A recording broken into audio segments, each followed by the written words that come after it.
You're listening to Sip and Grow the podcast, the show where we taste awesome, delicious wines while having unfiltered conversations about our passions, experiences, struggles, entrepreneurship, and life.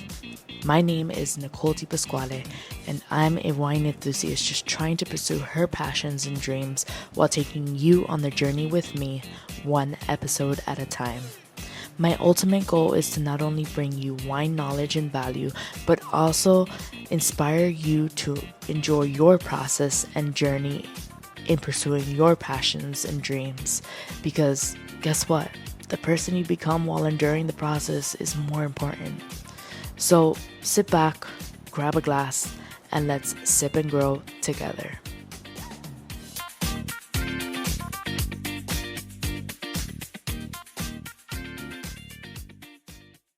Welcome back to another episode of Sip and Grow with me, your host, Nicole Di Pasquale. Today, we are going to be tasting a Spanish wine, the first Spanish wine on the podcast. So I'm excited.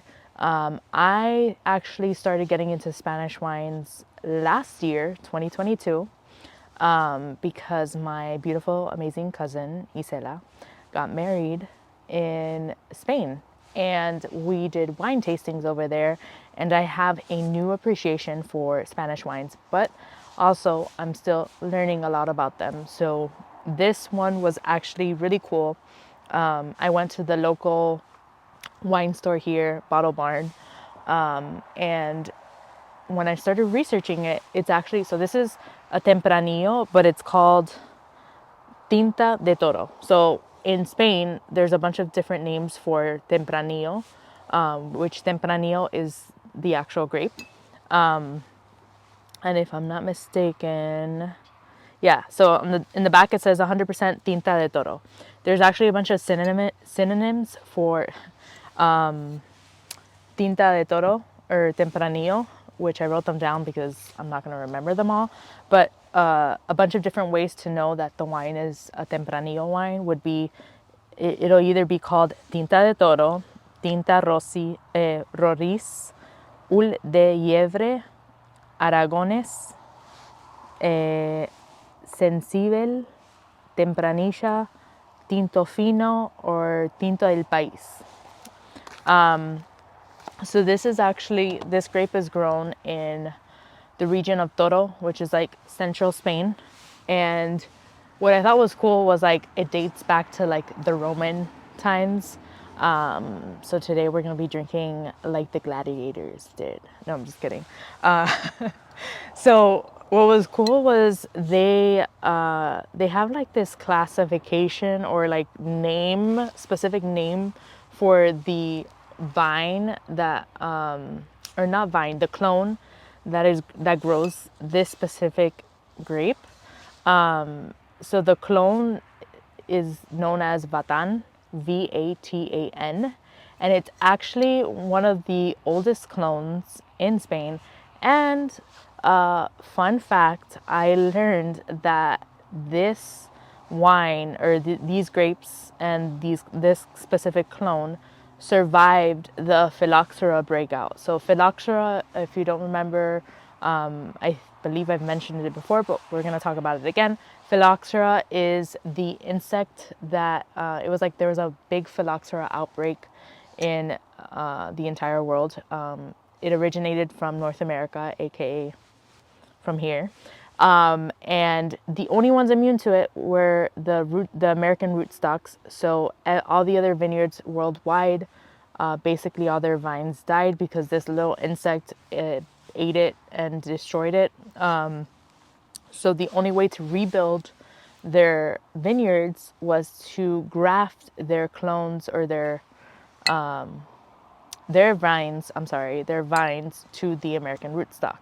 So a lot of European vines are grafted onto the American rootstock ever since that outbreak happened, because it was such a big deal that they didn't want that to happen ever again.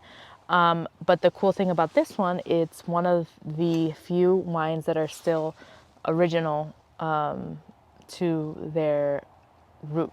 So I thought that was interesting. Also, I think it's super cool that I'm gonna be drinking Gladiator wine. That's just me joking. But it did date back to the Roman times. Anyways, so this one is a 2019 vintage. I have had a Tempranillo before, but to be honest, I don't drink a lot of Spanish wines. I did start drinking a little bit more ever since I went to visit Spain last year. But it's not something that I go to the supermarket and I'm like, hey, let's get some Spanish wine. No, that's not what I do. But I have high hopes and high expectations for this. Also, fun fact about Tempranillo, it's one of the third most planted grapes in the world. So very popular. Like I said, this is from the region called Toro in central Spain. And let's go ahead and, I'm opening this wrong. Let's go ahead and open this up and taste it so that we can see what's going on with it. Oh my God. So I've been working like 6 days a week now. And it's been long days, like 8, 9 hour days, but overall having so much fun. I am tired a lot of times. My watch the other day told me, I have like a polar watch that tracks your heart rate and your activity and all that stuff, and it kind of helps you with like recovery, just because I'm into all of that. And I've had it for about, I think, 4 years, 3 years, 4 years. I've had it since I think I got it in 2020. But basically it has like this feature where it tells you that you need to like rest. It'll say that you're overreaching. And while I've been here, I have a soccer ball and I've been like doing my little workouts and keeping up with my touches. But it's so funny because my watch was at work was like basically telling me to calm down because it said overreaching, and I'm like, well, obviously I'm overreaching because I've been working nonstop, and the work that I do is like on my feet, lifting heavy stuff, pushing stuff around, cleaning. So I thought that was funny because I would reach overreaching in Miami, but it would mostly be because I was like overtraining or playing too much soccer, and like I knew this because my body was feeling it, but I would still go out and play or train anyways, which is not smart. Don't do that. Rest, recovery is crucial, especially the older you get. I'm a huge fan of that now, and I'm a huge fan of yoga. If you're in Miami Lakes area, go to Body for Yoga. Love them. They are amazing. Everyone there is amazing, and it has changed my life for the better. So if you're into yoga, check them out. Anyways, let's go ahead and taste this one. That's an interesting. Okay, let's see if this smells like that when I pour it in the glass. That was kind of weird. It smelled like crystallized sugar, which is not what you want to smell with wines. But I could be wrong. I could be wrong. That's good. Also, I didn't look into this, which I should, but it has like this thing in the back that says Toro. And it's just like, it looks like a label. It has a QR code. Maybe I'll check out the QR code later. But I saw this right before I started filming the episode. So I was like, that looks kind of important. I don't know. I'm not sure if they have classifications in Spain like they do in France or Italy, but I'm going to look into it. But it seems like this is like confirmation that it's from the region Toro, so that you know that it's 100% Tinta de Toro. So I'm assuming that's what it is, but we shall see. I have to look into it later. So let's go ahead and try this wine. It has a beautiful ruby red color. Like, you can tell it's young. It's 2019. Let's go ahead and get this out. of here so that I can use this. Yeah, such a pretty color. Let's go ahead and smell it. Oof. A lot of red berries. Like instantly raspberry. Just out in my face.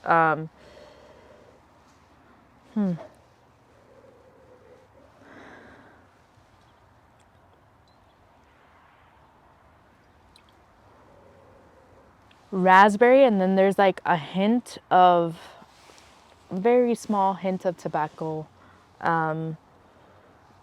which probably they got that from the oak barrel. There's definitely vanilla in there. What else? What else? What else? Definitely black pepper, for sure. And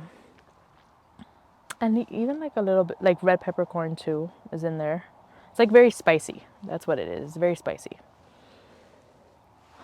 And there's something else.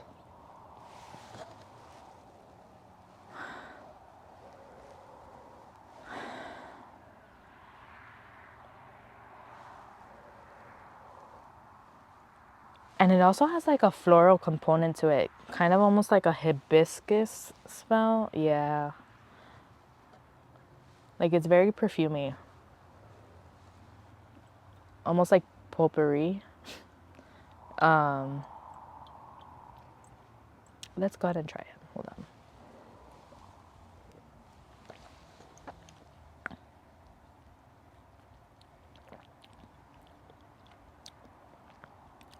Okay, so it's stronger. It's not very acidic. It's more, it leans more towards the tannins. Definitely taste the vanilla, tobacco in there. Well, like not tobacco, but like like it confirms the tobacco smell that I was smelling.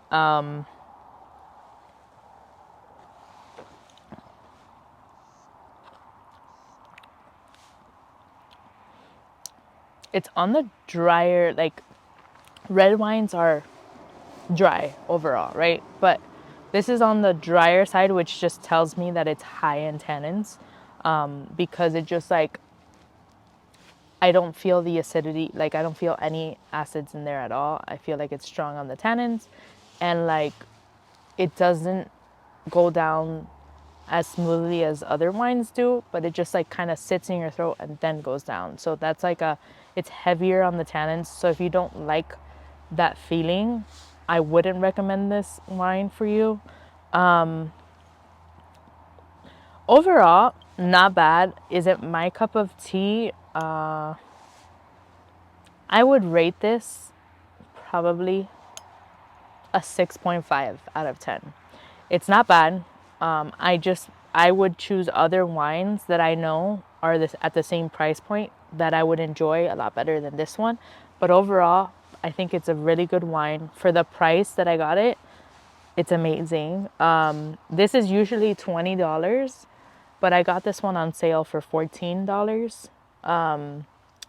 I would definitely drink this with meat, like anything having to do with meats or like a heavier meal. I wouldn't necessarily pair this with like light meals. If you do cold cuts and like chorizo or tapas, I think this would be excellent choice. But I would definitely lean on like the meat side of things versus, like, if you're gonna do tapas, make sure you have like some chorizo or jamon crudo in there. That would go. I think that would make this wine even better, to be honest. Like a sharp chorizo, or even like a garbanzo frito situation would go really well with this wine. What else? What else? I would do like an octopus, but in a red sauce, like Spanish style, with this, with like potatoes mixed in there. I would even say I would do pulpo a la gallega with this because it has like that nice paprika element to it that I think this wine would complement that dish very well. And yeah, I mean, it's not bad. I gave it a 6.5 just because like I would choose other wines besides this one. But overall, it's it's drinkable. It is higher on the tannic side, so like if you like for a wine to go down smoothly, you probably wouldn't like this wine. But I'm not upset or mad about it. I'm very easy when it comes. I'm very easy and open-minded when it comes to wine. So it's not. There are wines that I do not like, but this would like I would buy this again. I think this is a good wine to drink if you don't want to spend too much money, and you just want to have like a nice relaxing time with someone. Yeah, definitely. 6.5 out of 10. Let me know what you guys think. You can get it in, I think they sell it in Total Wines. I'm sure you can find it in your local wine store. This one was pretty popular. It's called Triton Tinta de Toro 2019.